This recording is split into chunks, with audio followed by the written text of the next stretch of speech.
Pemirsa, sementara itu pengelolaan bank sampah di Kota Tarakan tidak hanya melibatkan masyarakat dan pemerintah kota melalui instansi terkait, namun juga melibatkan perusahaan swasta yang ada. Salah satunya adalah PT Medco telah lama terlibat dan peduli akan permasalahan sampah tersebut. Untuk lebih jelasnya, mari kita simak reportase tim liputan Ekuator TV berikut ini.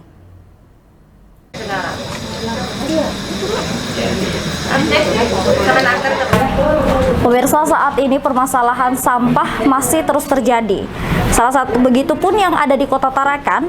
Karena itu salah satu upaya yang dilakukan oleh PT Medco bekerja sama dengan Dinas Lingkungan Hidup adalah dengan adanya bank sampah. Saat ini saya berada di Bank Sampah Bais, Kelurahan Karangbalik, yang merupakan salah satu bank sampah aktif yang ada di Kota Tarakan, khususnya Kaltara. Untuk mengetahui bagaimana mekanisme dari bank sampah ini sendiri, di samping saya ada Bapak Zaid Talib dari PT Medco dan Bapak Edi Pujianto dari DLH Tarakan. Selamat siang Pak Zaid. Selamat siang Bapak Ibu. Pak, sejauh ini peran dari PT Medco terhadap keberadaan bank sampah sendiri seperti apa? Alhamdulillah, kami telah memulai kerjasama dengan KSM Bais selaku pengelola bank sampah pertama kali di bulan Februari 2020. Setelah sebelumnya kami memiliki semacam MOU atau surat kerjasama. Intinya kami melihat KSM Bais dengan program bank sampah ini sangat bagus, sangat memungkinkan untuk kami duplikasi di mitra binaan kami di kelompok lain, yaitu pada bulan Februari yang lalu teman-teman dari KSM Bais ini memberikan sosialisasi pengelolaan bank sampah di Kelurahan Memburungan Timur. Harapan Bapak ke depannya dari didirikannya bank sampah ini seperti apa? Nah, dengan adanya sosialisasi kemarin dan juga sudah dimulainya pengumpulan dan pemilahan sampah oleh masyarakat di Kelurahan Memburungan Timur, saat ini sudah berjalan kerjasama pengiriman sampah, khususnya sampah anorganik, baik berupa kardus, kertas, botol, dan lain sebagainya, dari Kelurahan Memburungan Timur ke KSM Bais yang berada di Kelurahan Karangbalik. Baik, terima kasih Pak Zaid. Selanjutnya dengan Bapak Edi. Pak, bagaimana mekanisme pengoperasian dari bank sampah ini sendiri? Ya, terima kasih Mbak ya. Jadi mekanisme pengoperasian bank sampah sebenarnya sangat simpel ya, sangat sederhana. Jadi dari rumah ke rumah, masyarakat atau warga itu memilah sudah sampahnya, mana sampah organik, anorganik. Nah, yang kita masukkan di bank sampah atau tabungan lingkungan ini khusus sampah-sampah anorganik yang layak jual. Misalnya ya kardus, karton bekas itu, kemudian botol kaleng minuman yang dari aluminium, atau mungkin juga dari plastik-plastik ya, dari bekas air mineral maupun botol air mineral yang layak untuk didaur ulang lagi.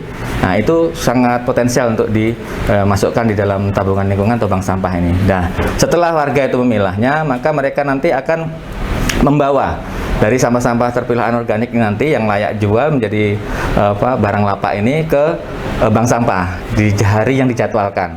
Nah, kemudian setelah sampai di hari yang dijadwalkan, nanti ada petugas pencatat, penimbang dan pencatat. Nah, setelah itu ditimbang, dicatat dengan baik, lalu dimasukkan ke buku tabungan yang sudah kita sediakan. Jadi kepada masyarakat yang ingin melaksanakan ini, jangan bimbang, jangan ragu, jangan bingung, simpel saja. Intinya di sini adalah kemauan dan ketelatenan serta kekompakan warga ya, tentunya dengan pelaksanaan bank sampah ini, karena kalau tidak kompak susah gitu, tapi kalau kompak insya Allah sangat mudah sekali. Dan setiap hari yang dijadwalkannya, seperti di Bais ini kalau tidak salah seminggu 2 kali ya, ya seminggu 2 kali. Selasa dan Kamis. Ya, Selasa dan Kamis ini hanya seminggu 2 kali. Ini cukup efektif dari menampung sampah-sampah yang sudah dikumpulkan warga, dan kemudian nanti dari petugas yang sudah ditentukan ini akan membawa sampah yang sudah terakumulasi di bank sampah ini ke pengepul. Nah, dari situ nanti kita ditukarkan dengan nilai nominal tertentu yang nanti sudah dicatat di dalam buku tabungan yang kita sediakan. Jadi sangat simpel sekali, sederhana sekali. Baik Pak, lalu di Kota Tarakan sendiri sudah sudah ada berapa bank sampah seperti ini? Ya, sebenarnya kalau di permukiman itu kita ada 4 atau 5, cuman yang aktif itu ada 3. Ya. Di antaranya di KSM Bais ini, kemudian ada di KSM Nibung di Kampung 1, kemudian di KSM Ramah Lingkungan di Kampung 6. Nah, yang sudah tidak aktif lagi itu ada di KSM Asri Karanganyar Pantai dan KSM Lestari di Karangrejo. Tapi ini sedang proses pengaktifan kembali. Nah, selain itu ada 17 sekolah yang sudah melaksanakan tabungan lingkungan atau bank sampah ini. Cuma di masa pandemik ini dari 17 ini hanya 7 yang aktif ya. 7 yang aktif. Ada di antaranya yang masih difasilitasi oleh Dinas Lingkungan Hidup, ada beberapa juga yang mandiri. Yang difasilitasi Dinas Lingkungan Hidup yang jalan di masa pandemik ini di antaranya misalnya SD 013 ya di Kampung 6, kemudian ada di SMP 12 di Karanganyar Pantai. Nah, ini masih jalan. Kemudian ada di mana? SMP 1. Nah, itu juga sampai sekarang masih jalan ya. Meskipun kalau SMP 1 ini mandiri ya dia, jadi langsung kepada pengepul. Di antaranya seperti itu. Lalu yang terakhir Pak, menurut Bapak efektifkah program bank sampah ini dalam mengurangi sampah di Kota Tarakan? Oh iya, jadi sangat efektif ya. Seandainya ini baru dilakukan di satu lingkungan saja, ini sudah mampu setiap pekannya itu bisa mengurangi sampah antara 400 sampai 500 kilo. Nah, bayangkan kalau ini kita lakukan secara masif ya di setiap mungkin lingkungan RT atau kelurahan gitu ya. Kalikan aja 20 gitu. Selain tentunya ini yang sampah-sampah organik ya. Selain sampah-sampah organik yang komposisinya itu sekarang mendominasi sekitar 50% sampah yang kita produksi itu sampah organik yang bisa dikomposkan sebetulnya. Ada mungkin 10% yang tidak bisa dikomposkan ya, bisa jadi pakan ternak atau lain-lainnya. Nah, ini kalau kita semua berpartisipasi sangat efektif mengurangi sampah yang sekarang hampir semua kita bawa, kita angkut ke TPA. Nah, kita tahu bahwa tiap hari di Tarakan ini saat ini rata-rata adalah 175,13 ton produksi sampah kita dari rumah kita semua digabungkan. Nah, ini diantaranya 136 ton itu masuk ke TPA. Nah, yang bisa kita kurangi dikelola seperti ini saat ini rata-rata setiap harinya adalah sekitar 21-an ton. Nah, kalau baru dilakukan beberapa tadi ya, nah, termasuk para pengusaha pengepul yang bekerjasama dengan pelapak dan operator sampah semesta mandiri yang langsung menjual ke mereka.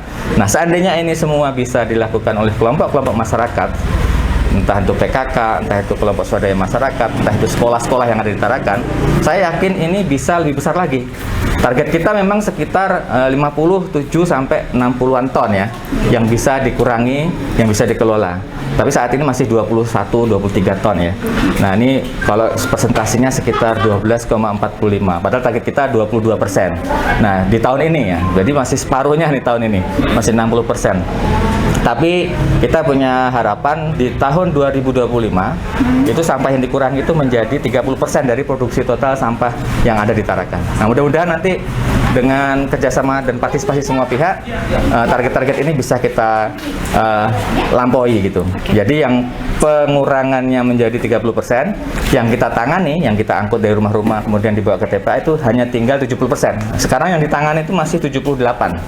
Jadi 78% ya, 136 tadi. Nah, saya kira seperti itu. Terima kasih. Baik, terima kasih Pak Edi. Baik, pemirsa, demikianlah hasil reportase saya dengan Bapak Edi dari DLH Tarakan dan Bapak Zaid dari PT Medco Tarakan. Saya Livia Ririn dan juru kamera Hendy Ruspandi melaporkan untuk Ekuator TV.